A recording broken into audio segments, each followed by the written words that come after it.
Vamos então olhar para Hebreus 13. Hebreus 13, nós estamos vendo 3 temas ligados à vida dentro da nova aliança. São 3 temas, então, práticos, né? Como é o homem que está dentro da nova aliança? A nova aliança foi prevista pelos profetas do Antigo Testamento. Essa aliança era uma aliança que Deus prometeu realizar com o povo de Israel. E essa aliança envolvia a posse da terra, a conversão nacional, a posse perene e pacífica da terra de Israel. Então isso não se cumpriu ainda. A conversão nacional, isso também não se cumpriu ainda, e prometeu também a habitação do Espírito Santo, a inscrição da lei no coração e o perdão de pecados.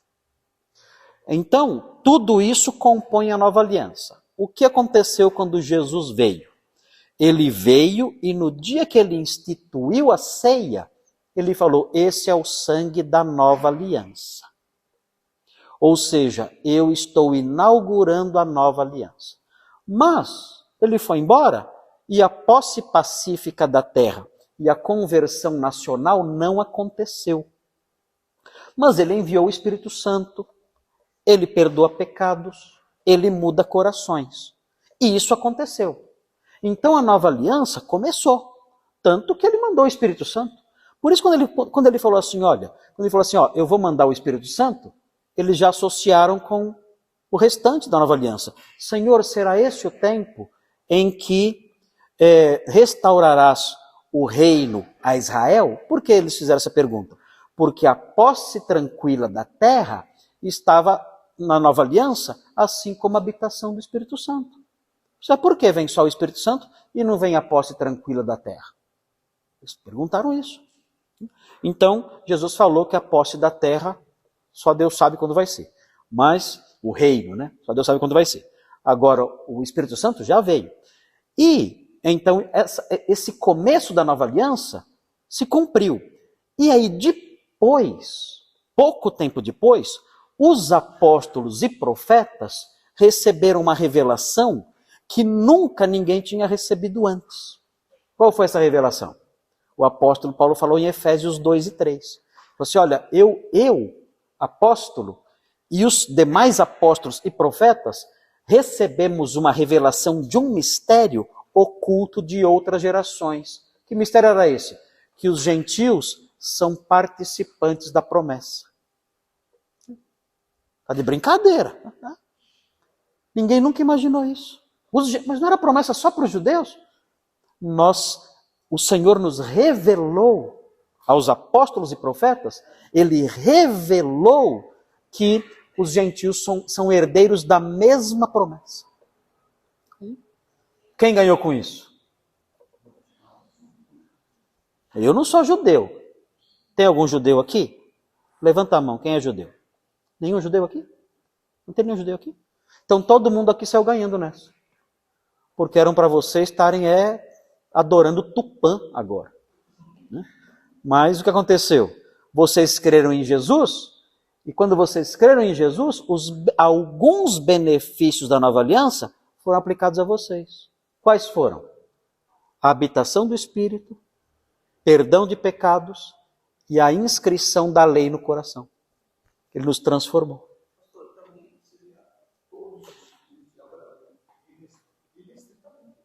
Assim, no futuro sim, quando todo Israel será salvo.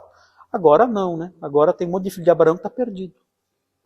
Mas assim, nós recebemos isso quando nós cremos.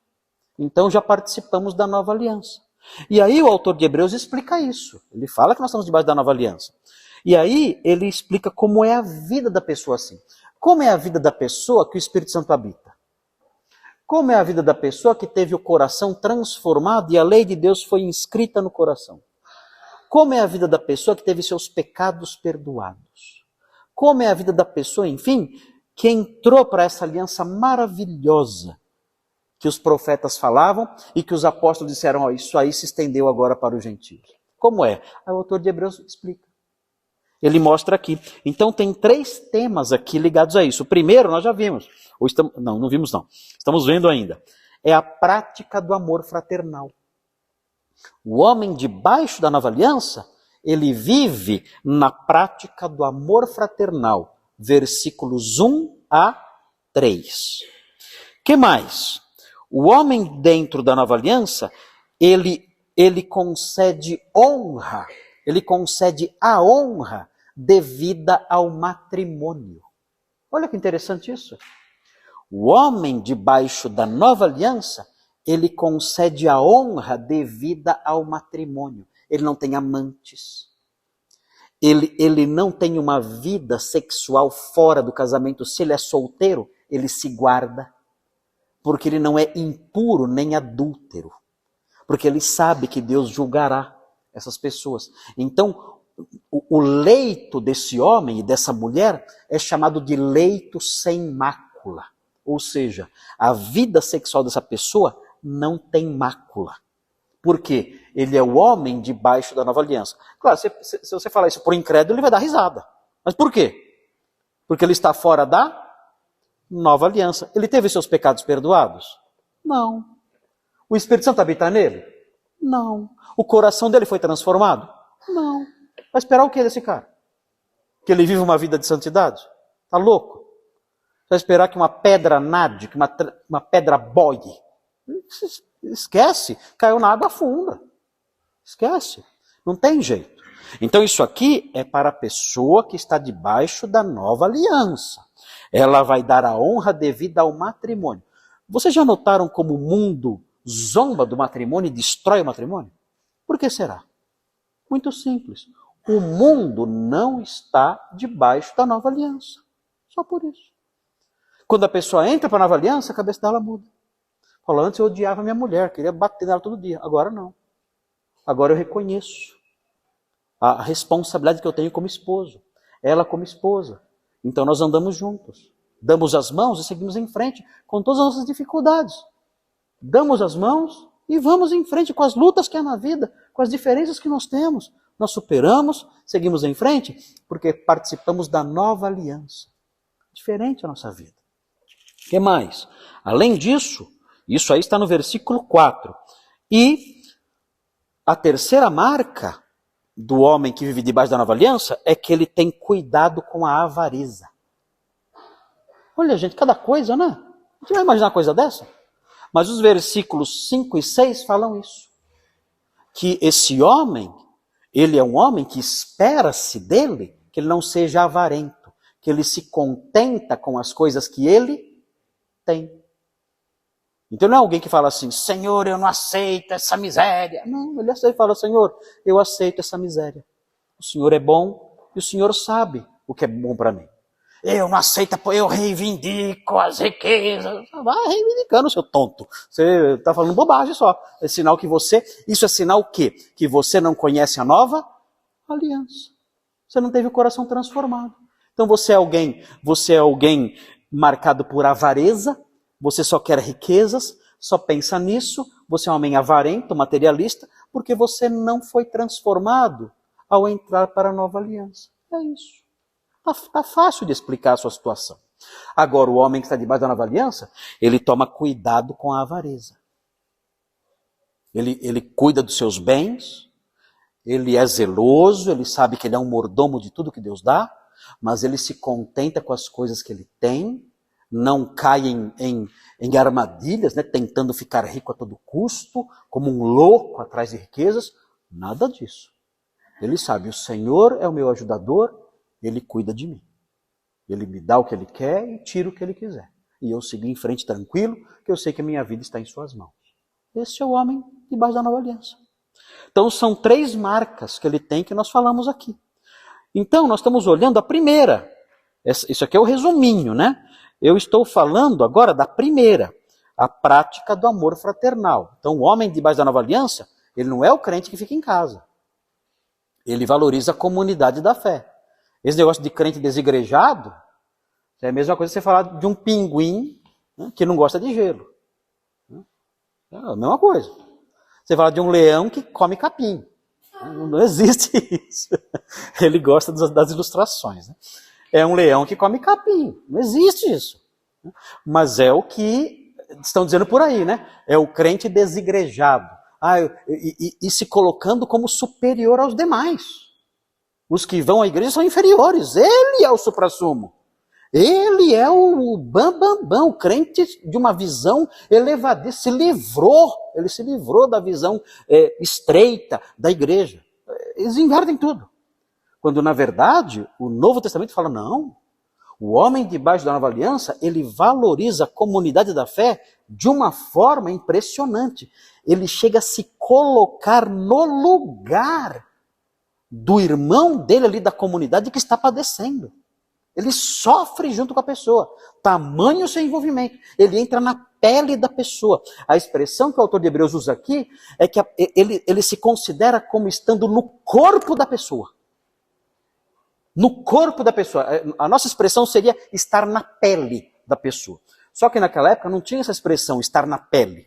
Então ele usa a expressão estar no corpo da pessoa. É como se você fosse a própria pessoa, no corpo dela.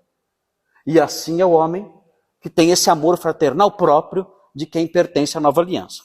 Então nós vimos o versículo 1 dizendo, seja constante o amor fraternal. E já estudamos isso.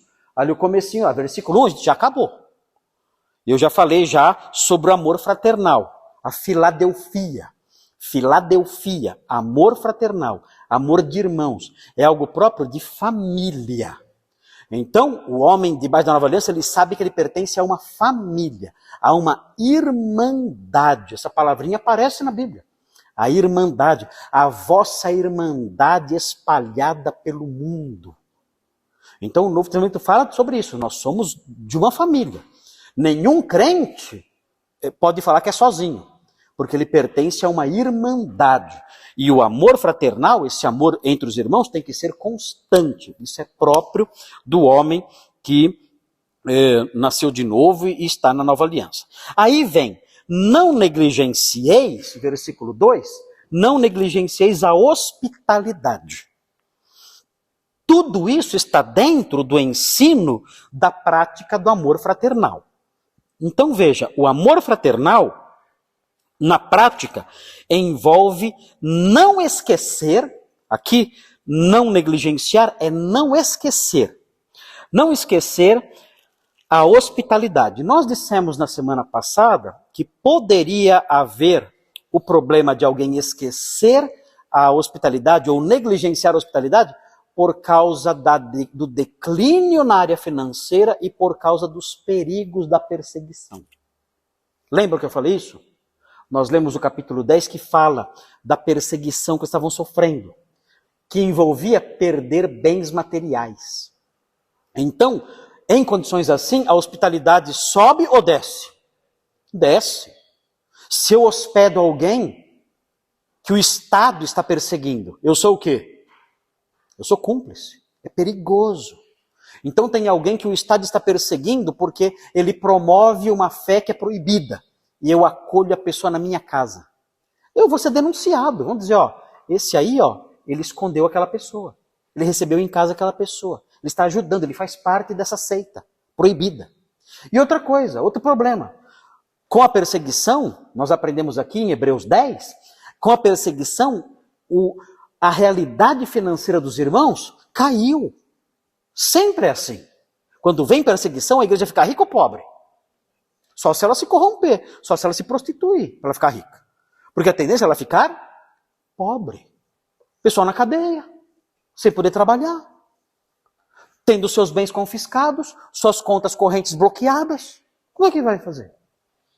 Então, isso dificultava também a hospitalidade. Então chegava lá, até brinquei com você, chegava lá um homem, um crente mais forte em casa, como é que eu vou dar alimento para esse homem? Não tem nem para mim. Então era perigoso negligenciar a hospitalidade por causa disso. Então ele orienta isso, não negligenciem a hospitalidade. E aí ele realça essa realidade. E eu disse para vocês, eu só mencionei por cima, que a hospitalidade era muito importante importante naqueles dias, por quê? Quem lembra? Quem lembra porque naquele tempo a hospitalidade era importante para o cristianismo especificamente? Por quê? Por quê? Porque a hospitalidade, Débora, era importante para o cristianismo avançar. Por quê? Exatamente. O Osnir acertou. O Osnir e a Débora acertaram. Por quê?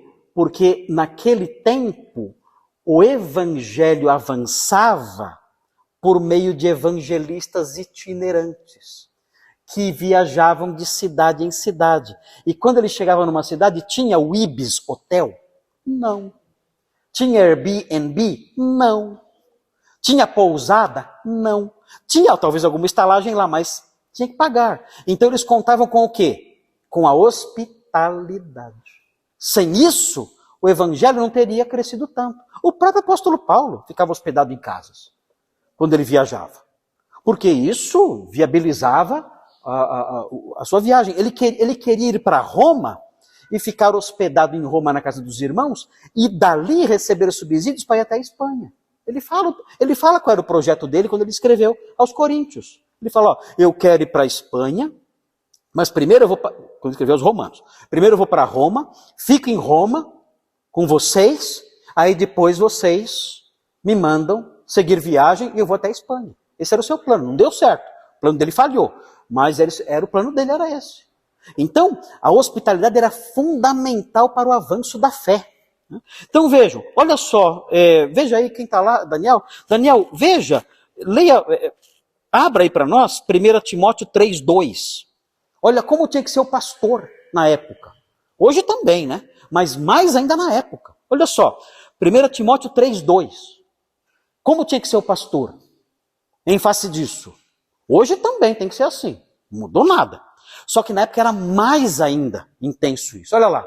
É necessário, portanto, que o bispo seja irrepreensível, esposo de uma só mulher, temperante, sóbrio, modesto e hospitaleiro. Por quê? Só faltava essa. Chega lá um missionário, pô, pastor, você pode me ajudar? Não, sai fora. Pastor, você é o que mais deveria hospedar. Não, eu não. Fala com o diácono ali, eu estou fora. Não pode. Então essa disposição, note bem aqui, essa hospitalidade é a hospitalidade que promove o avanço do reino. Não é que você chega um mendigo em casa, eu não tenho de dormir, tio, dorme aí. Não é isso. Não é essa loucura. Não é chega qualquer um em casa, não, todo mundo dormindo aqui. Não. É a hospitalidade promotora do avanço do reino. E isso pode ser usado, isso pode acontecer hoje em dia. Não sei, por exemplo, sei lá, situações... Oi? Oi? Tinha um propósito. O propósito era a expansão do reino. Suponhamos, olha só, situações que eu vivi na minha vida como pastor. Situações difíceis que eu vi na minha vida como pastor. Eu sou pastor já há muito tempo. Eu sei que eu pareço jovem, mas eu já tenho bastante tempo de ministério. Eu comecei meu ministério em 1987. Então, quanto tempo faz já? 87. É muita coisa, né? Até hoje dá o quê? 35 anos? Quanto? 36 anos. É bastante tempo. Assim, olha o que aconteceu comigo. Vou contar 2 casos. Primeiro, uma pessoa que o marido queria matar. Ela não tinha para onde ir. Mas ele não queria matar ela, queria matar as crianças. Não queria matar ela, porque ele dizia o seguinte, olha, essas crianças não são meus filhos. Então eu vou matar... Simone acertou. Simone lembrou melhor. Ele dizia assim, ó, uma das crianças não é meu filho. E essa criança que não é meu filho, eu vou descobrir qual é e eu vou matar essa criança. Então o que ele fazia? Ele levantava de noite, ligava o abajur e pegava o álbum de fotografia e ficava olhando qual criança era menos parecida com ele. Para ele escolher qual ele ia matar. Com a faca do lado. E a esposa deitada na cama, apavorada, sem saber o que fazer. Ela me telefonou. O que o pastor tinha que fazer numa hora dessa? tem que ser hospitaleiro. Eu fui até a casa, peguei as crianças, levei para minha casa. Ficaram na minha casa até o pai, né, sumir. Minha vontade era ir lá e dar um couro nele. Né? A vontade do pastor, às vezes, é dar um couro em algumas pessoas, você não tem noção como isso vem no coração da gente. Meu Deus, eu quero pegar esse cara, eu quero arrebentar na paulada. Mas a gente não pode fazer isso, porque a gente é pastor, então tem que dar exemplo. Então, mas o coração da gente vem na boca. Você vê as criancinhas chorando, porque o pastor foi buscar de noite em casa e não querem sair, e querem ficar com o papai e com a mamãe, e não sabem que o maior perigo é o papai, que está lá com uma faca na mão. Você fala, meu Deus, eu vou bater nesse homem. Eu falo, pega a faca e vem. Minha vontade é essa. Mas não podia fazer isso, né? Então, nessa hora, tem que ser hospitaleiro. Levei para minha casa as crianças, a mulher ficou lá, que o problema não era com a mulher.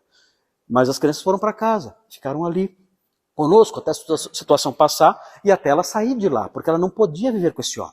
Você acha que podia? Tem condições? Impossível. O que é mais importante, manter o casamento ou manter a vida dos filhos? A vida dos filhos. Ela perdeu o casamento, acabou o casamento, mas preservou as crianças. Hoje são grandes, são moços, são casados, ainda de vez em quando eu os vejo ainda. Mas assim, foi uma situação terrível, precisava de hospitalidade nessa hora. Uma outra situação, uma senhora que era o caso de agressão familiar, ela e o filhinho dela, aqui em São Paulo, tivemos que levar para nossa casa, para acolher em casa, porque havia um perigo muito grande na casa dela. O marido fazia coisas que eu não posso nem falar para vocês. Irmãos, vocês não sabem o que é o mundo. Vocês não têm ideia do que acontece à nossa volta. Vocês não têm ideia do que acontece à nossa volta. Se você acha que tem problemas, olha, comece a agradecer a Deus. Que esse mundo é... Quando a gente fala que é podre, não é exagero não. É terrível. Então, por isso, aqui o texto fala que o pastor tem que ser hospitaleiro, tem que ter essa disponibilidade de em situações assim que o reino exige isso, né? O exercício da cidadania do reino exige que a porta seja aberta para socorrer, para ajudar, em casos necessários até para expandir o reino e proteger valores do reino, é necessário isso. Então aí é a hospitalidade fundamental. Por isso o texto fala, não negligencie a hospitalidade. A hospitalidade é importante. Pode não só ajudar na expansão do reino, mas deve salvar vidas. Veja outro texto aí, presente no 5:10. 5:10, Daniel. 5:10.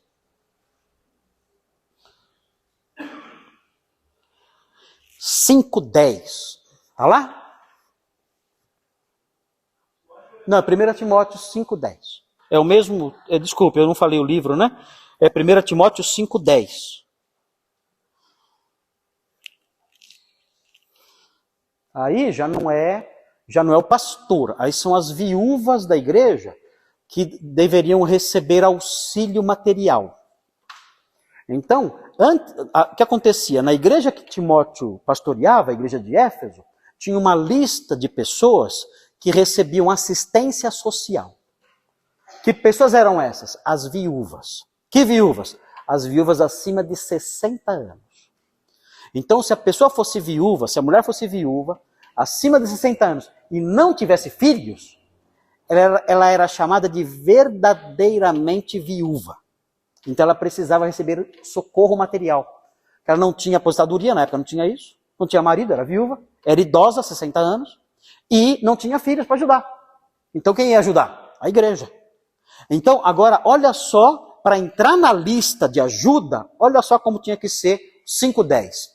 Seja recomendada pelo testemunho de boas obras.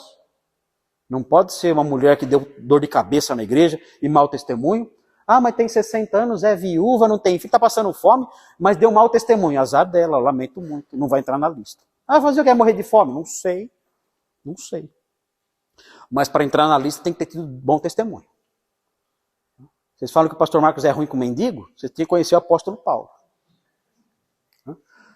Tenha criado filhos, exercitado hospitalidade, lavado os pés aos santos, ou seja, tem que ser uma pessoa serviçal, socorrido os atribulados, se viveu na prática zelosa de toda boa obra, aí ela entra para a lista. Pode ajudar essa mulher. E se não, sinto muito. Era severo esse negócio. Mas veja como a hospitalidade era importante até na vida dos crentes comuns. Não era só o pastor, os crentes comuns. Hospitalidade para quê? Para proteger o reino, seus valores e seus avanços. Por isso a hospitalidade era importante. Você não vai abrir a porta para qualquer um, não é isso. Não é abrir a porta sempre, por qualquer motivo, para qualquer um. Não. É abrir as portas para os interesses do reino, para os seus valores e seus avanços. Veja Tito 1,8. Daniel, mostra lá, Tito 1,8. Tito 1,8.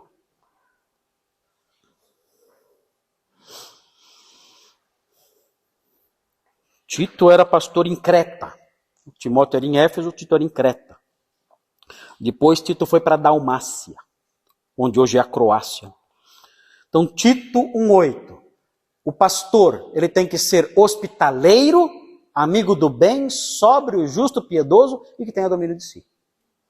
Olha lá, por isso tem que, eu falei, dá vontade de dar uma surra naquele homem, tem que ter domínio de si. Ainda bem que eu não dei, né? Mas vontade veio. Ainda bem que eu fui hospitaleiro e tive domínio de mim, né? Porque senão ia errar, né? Acertava um lado e errava outro, aí não pode. Mas olha aí, tem que ser hospitaleiro, porque isso promove os valores do reino. Agora, note bem, tem um textinho pequenininho na terceira epístola de João que mostra por que isso era necessário, entre outras coisas. Então veja, terceira de João, versículo 5, porque esse textinho, esse texto pequeno, ele mostra a importância da hospitalidade. Vocês lembram desse texto? Lembram desse texto? Terceira João, que a gente nunca lê, né? Terceira João. Versículo 5 a 8. Vai explicar direitinho por que era importante a hospitalidade. Olha só. Amado. Aí é o Gaio, né? Gaio ele vai falar sobre isso, né? Sobre esse exemplo. Amado, procedes fielmente naquilo que praticas para com os irmãos. O que ele fazia? Que irmãos eram esses? E o que ele fazia com esses irmãos? E isto fazes mesmo quando são estrangeiros. O que era estrangeiro? Alguém de fora, estranho. Aqui estrangeiro não é de outro país. Na época não tinha essa questão tanto de divisões nacionais. Estrangeiro podia ser alguém de outra cidade. As cidades eram independentes, muitas cidades eram independentes, regiões. Então estrangeiro não é, peraí, mas ele é de outro país. Não tinha país. Tinham regiões e até cidades independentes. Então estrangeiro é o estranho, pessoa que você não conhece. Então, mesmo quando são estrangeiros, os quais perante a igreja, esses estrangeiros, perante a igreja de João, deram testemunho do teu amor. Bem farás encaminhando-os em sua jornada por modo digno de Deus. O que significa? Que eles chegaram na igreja, lá para onde João está escrevendo, e João está dizendo, olha, encaminhe essas pessoas. Dê amparo para que elas sigam viagem. Por quê? Pois por causa do nome foi que saíram. Eles foram viajar por causa do nome. Que nome é esse? Jesus. Eles saíram como pregadores, nada recebendo dos gentios. Quem são os gentios? Os incrédulos. Ele fala, olha, receba essas pessoas, porque eles saíram para servir o nome e não têm recebido ajuda nenhuma dos pagãos. Então ajude esses irmãos. Ele coloca no versículo 8. Portanto, devemos acolher esses irmãos para nos tornarmos cooperadores da... Que verdade é essa aqui? O Evangelho. Olha, receba essas pessoas, porque com isso você vai ser um cooperador do Evangelho. Como vou receber? Como vou encaminhar, receber? Sendo hospitaleiro. Então era muito importante isso. Por isso o amor fraternal envolvia essa prática tão importante. Agora era para qualquer um isso? Não. Na Didaquê está escrito que se o missionário ficasse 3 dias na sua casa, você podia falar, esse é safado. 3 dias na minha casa? Esse é pilantra. Porque começou a acontecer o quê? Começou a acontecer abuso. A didaquê é do século II. O que aconteceu? A pilantragem, quando viu o que estava acontecendo, falou, eu vou entrar nessa. Eu vou ser evangelista também. Você, evangelista, é só viajar e ficar na casa dos outros comendo de graça? É nós. Sentiu o chamado. Sentiu o chamado para ser evangelista. E saíram. É o que aconteceu com o pastorado. Quando os maus perceberam que o pastorado seria uma grande oportunidade de enganar as pessoas, encheu de pastor, bispo, apóstolo, patriarca, arcanjo, encheu. Que perceberam. É uma chance de enganar o trouxa. Eu vou ser pastor. Comprou uma gravatinha. Comprou uma gravatinha com uma bíblia desse tamanho. Falou, virei pastor. E saiu enganando todo mundo aí. Na época era igual. Então, com o passar do tempo, perceberam. Pessoas maldosas e aproveitadoras perceberam. Eu vou ser evangelista. E começaram a fazer isso. Aí surgiu a didaquê, que dizia, se ficar 3 dias na sua casa, já sabe, é enganador, é mentiroso. Não ajude essa pessoa, porque ele é um aproveitador. Tiveram que fazer isso. Isso depois da época do Novo Testamento. Agora, note bem como era importante olhar quem você ia tratar com hospitalidade em João, 2 João 9, 10 e 11. Olha o oposto. 2 João 9, 10 e 11. Daniel, joga lá. 2 João 9, 10 e 11. Era o oposto. Olha só. Olha aqui. Todo aquele que ultrapassa a doutrina de Cristo e nela não permanece, não tem Deus. O que é ultrapassar a doutrina de Cristo? O que é? Fala além do que é para falar. Exatamente. Inventar coisa e jogar lá.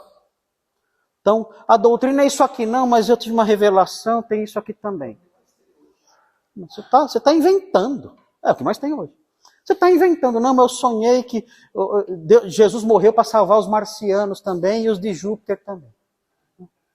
Mas espera aí, mas isso aí, quando você tirou isso? Não, em cada planeta tem uma árvore da vida. Você sabia que tem gente que fala isso? Adventista fala isso. Adventista fala que em Marte tem árvore da vida, em Júpiter, em Plutão. De onde você tirou isso? É louco? Enlouqueceu? Olha, fazer o quê? Isso aí é acrescentar, é ir além da doutrina de Cristo, inventar coisas. Todo aquele que ultrapassa a doutrina de Cristo e nela não permanece, não tem Deus. É simples, não é crente. Acabou. Não tem, mas você não pode julgar. Posso sim. Não tem Deus. Acabou. Não tem conversa. Mas se você fizer isso, vai para o céu. Está inventando. Não é doutrina de Cristo. Você é mentiroso e não é crente. O que permanece na doutrina, esse tem tanto pai como filho. Simples. Permanece no evangelho puro, você é crente. Ponto final. Agora veja o 10. Você tem que ser hospitaleiro. E aí você está na sua casa. Olha o que acontece. Se alguém vem ter convosco e não traz esta doutrina, não é para ser hospitaleiro? Olha o texto. Olha o texto. Olha o texto. O que é para fazer? O amor. O amor. Não recebais em casa. O que mais? Nem lhe deis as boas-vindas. Vá de retro, Satanás. Não, mas eu estou pregando, eu queria fazer um estudo aqui na sua casa, chamar os vizinhos. Aqui? O quê?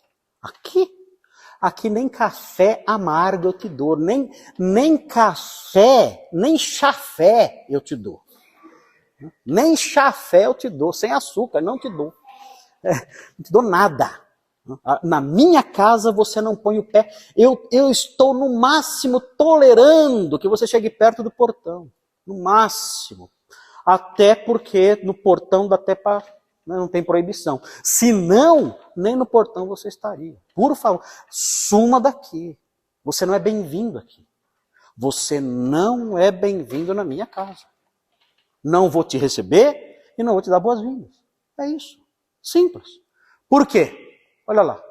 Por que tem que ser assim? Porquanto aquele que lhe dá boas-vindas, faz o quê? Ele faz o quê? Tamo junto. Tamo junto. Tira foto. Faz a selfie. Não dá. Eu quero ser cúmplice dessa gente? Nunca, nunca. Você não é bem-vindo aqui. Fora. Você não é bem-vindo, não lhe dou as boas-vindas, não recebo você em casa, porque se eu receber você na minha casa e der um copo d'água, eu estou apoiando o seu trabalho. Estou apoiando o seu trabalho. E eu não vou apoiar. Não vou. Então a hospitalidade tem que existir. Mas havia critérios. É a hospitalidade que promove o reino. Esta sim. E aí? Muito duro isso? Muito duro, né? Não é fácil, não. Isso aí é severo, né? Muitas vezes é severo. Mas é assim. É claro, você vai falar, nossa, mas se a pessoa estiver morrendo de fome? Não, é diferente, né, gente? Se o teu inimigo tiver fome, dá-lhe de comer. Se tiver sede, dá-lhe de beber. Aí é diferente. Situações extremas, né? Claro que você não vai. Ah, foi atropelado na minha frente. Deixa lá. Não. Como deixar lá? Não, aí não é isso. Eu odeio a doutrina que ele prega. Eu não posso fazer isso, abandonar essa pessoa aí desse jeito. Uma situação como essa, de jeito nenhum. Né? Então tenho que dosar essas coisas, é claro. Mas naquilo que diz respeito à hospitalidade, eu devo sim dizer, olha, não, eu não posso te apoiar nesse aspecto. Né? Bom, e aí vem a parte final do versículo. Volta lá, Daniel, para o versículo de Hebreus. Olha o que diz aí. Não negligencieis a hospitalidade, pois alguns praticando-a, sem o saber, acolheram anjos. Eita! Como assim? Que história é essa? Já pensou? Chega lá, você recebe alguém, um irmão na sua casa, de repente, no meio da noite, você escuta umas asas batendo, você foi embora. O que é isso? O que é isso?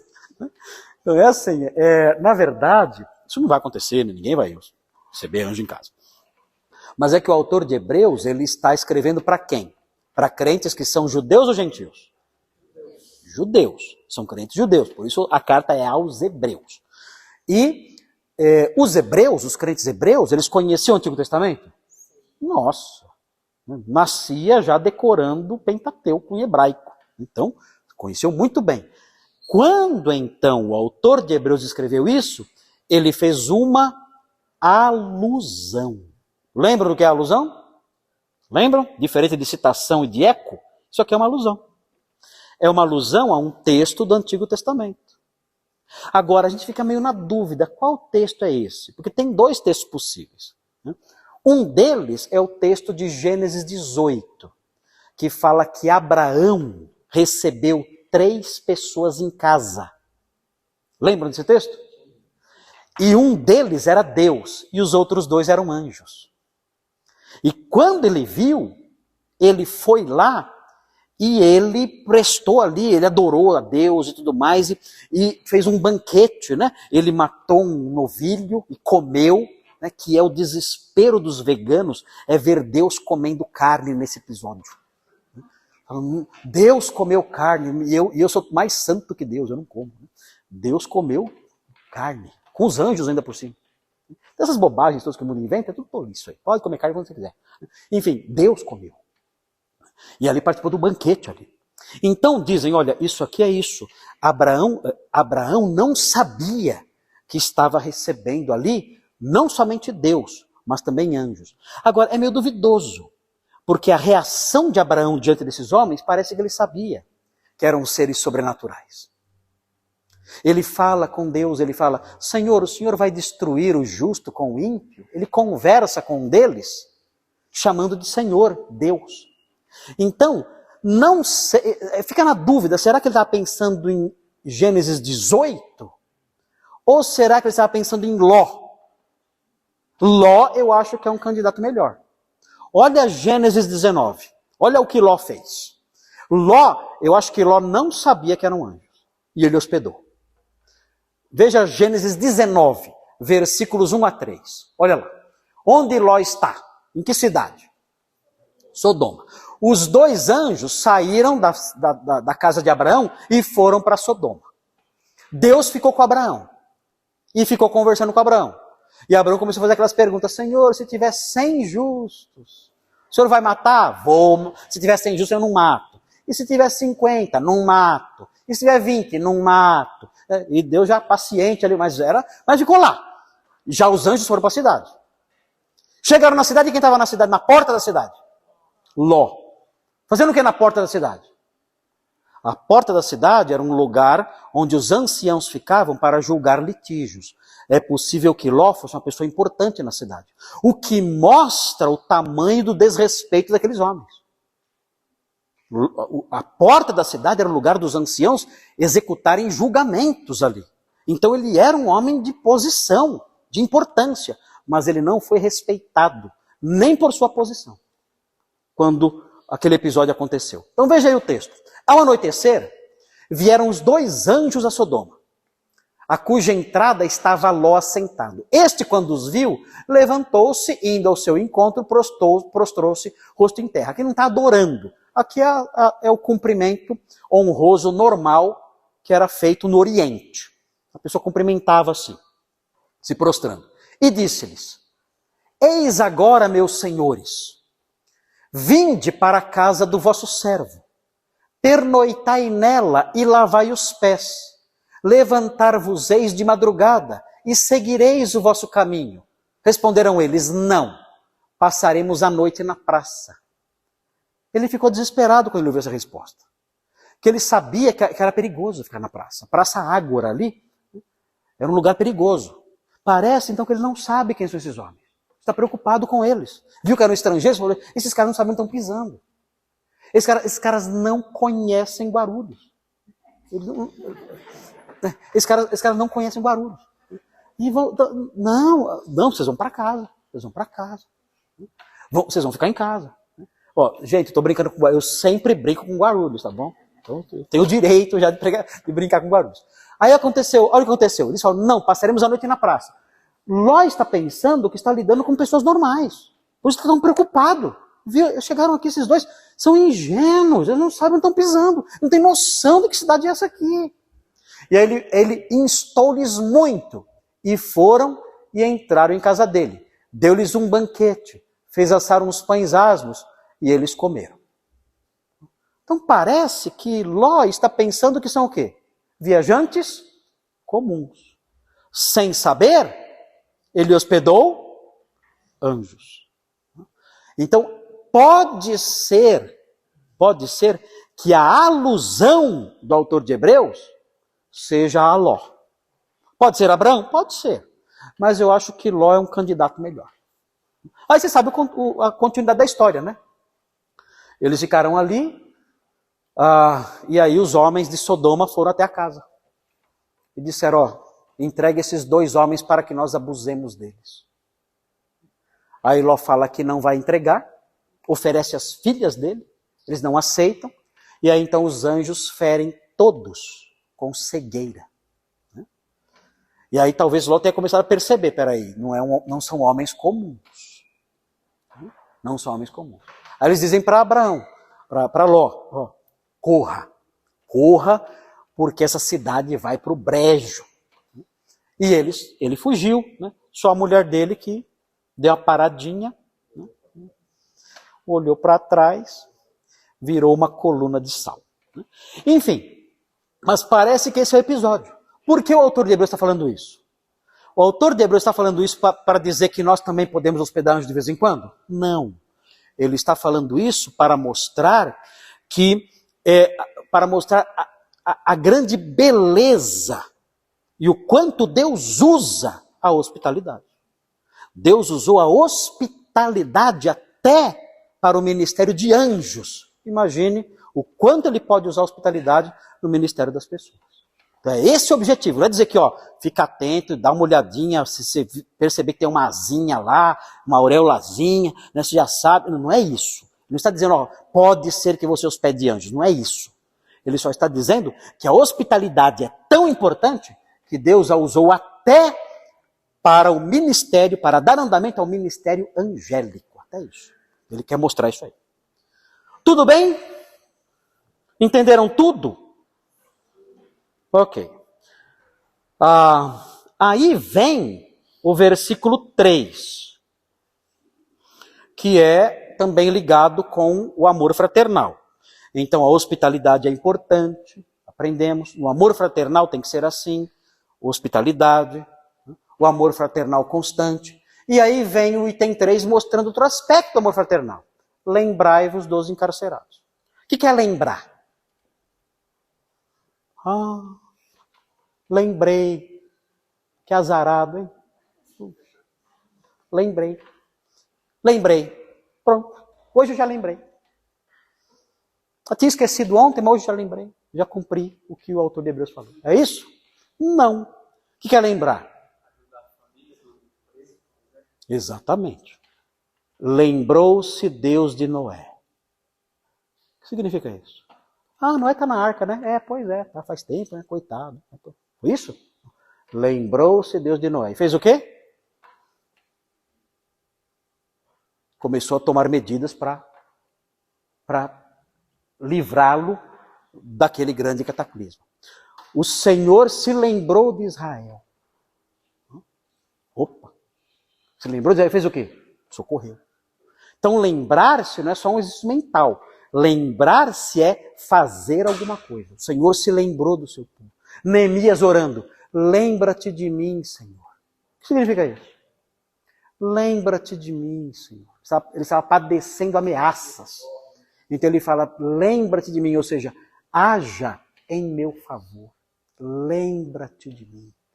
Lembrou-se Deus de Raquel e ela engravidou. Olha que bonito. Lembrou-se Deus de Raquel. Então abriu a madre e ela engravidou. Então esse é o sentido de lembrar aqui. Lembrar é fazer alguma coisa, não é só pensar. É fazer alguma coisa. Mas eu me lembrei que já são 9h05. Então, vamos ter que parar um pouquinho aqui, né? Na semana que vem, nós vamos então terminar o versículo 3, que aí termina a prática do amor fraternal. E entra no ponto 2, a honra devida ao matrimônio. É muito importante essa parte. Como honrar o matrimônio.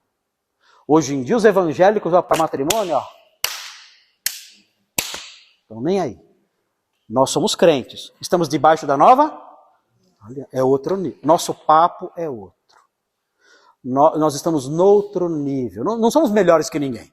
Não. A diferença é que Jesus nos trouxe para uma aliança santa. Essa é a diferença. Não somos melhores do que ninguém. Somos tão pecadores quanto qualquer outro. Estávamos indo para o inferno, como todo mundo.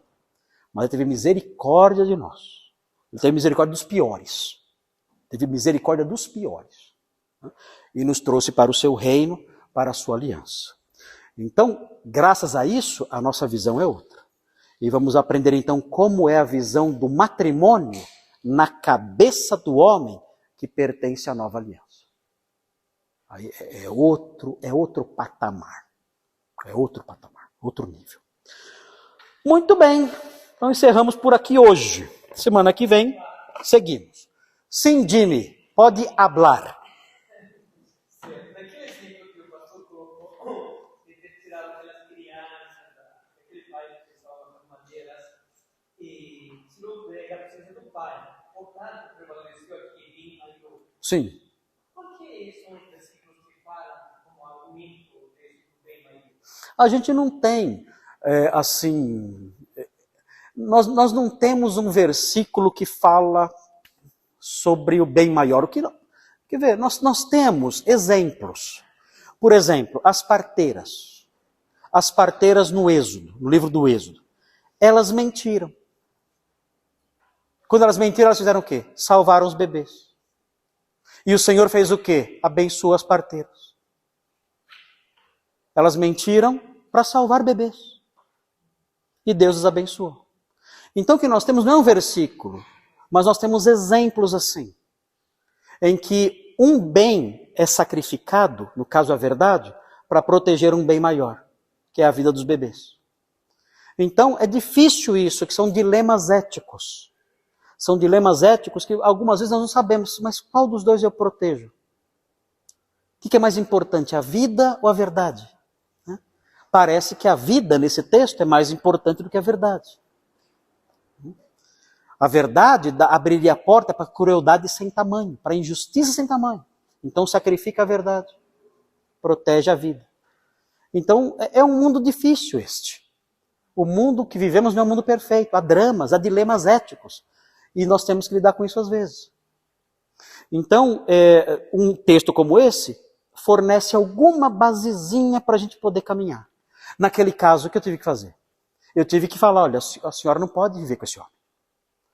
É ruim o pastor falar isso? Ainda mais o pastor que defende o casamento até a morte, né? O pastor eu defendo o casamento, o matrimônio, até que a morte o separe, né? É fácil falar isso? Claro que não é fácil. Mexe com valores meus. Mas tinha 3 crianças correndo risco de vida. Não tinha jeito. Aí não tinha jeito.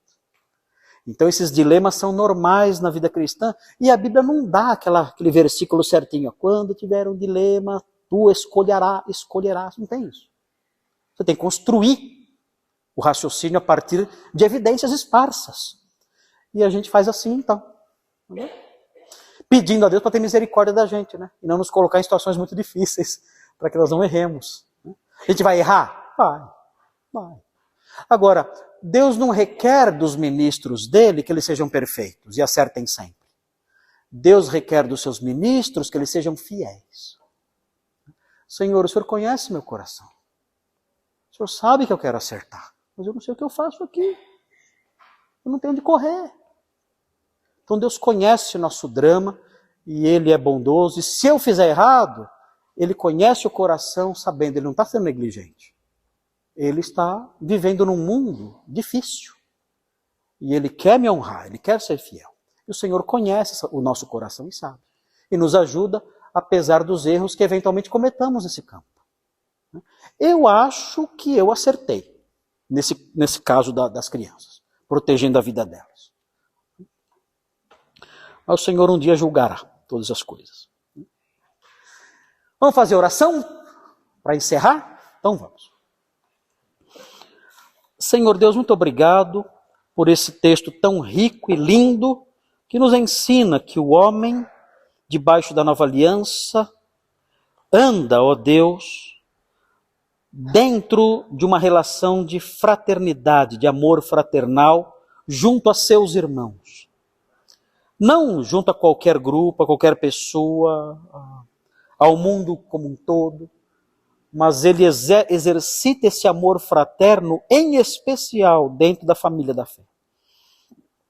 Cuidando, ó Deus, dos que padecem, sendo hospitaleiro com seus servos, socorrendo, estendendo a mão, lembrando dos que sofrem maus tratos, dos encarcerados que estão presos porque creem em Cristo.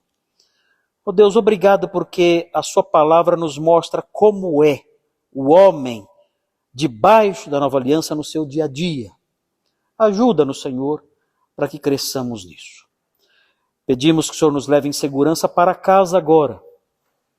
Que o Senhor nos guarde, nos proteja e nos reúna novamente, ó Deus. Somos o seu povo, para que juntos aprendamos acerca da sua palavra, cresçamos no seu conhecimento e honremos o seu nome juntos, como irmandade que somos.